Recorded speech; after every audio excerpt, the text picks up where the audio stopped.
आदरणीय अजितदादा यांचा दुर्दैवी मृत्यू त्या अपघातामध्ये त्या ठिकाणी झाला। तो आमच्या सर्वांसाठी आणि महाराष्ट्रासाठी एक काळा दिवस।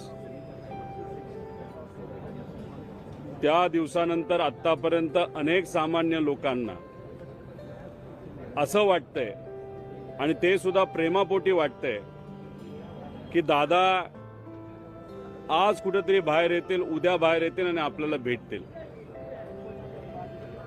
तशी इच्छा आमची असली तरी आम्हा सगळ्यांना माहित आहे की दुर्दैवाने तो दिवस त्या ठिकाणी येणार नाही। तमाम महाराष्ट्रातल्या जनतेची इच्छा आहे की जो घात झाला, अपघात झाला, त्याच्याबद्दलची माहिती ही त्यांच्यासमोर आली पाहिजे, लोकांसमोर आली पाहिजे आणि दादांना तिथे न्याय मिळाला पाहिजे। यासाठी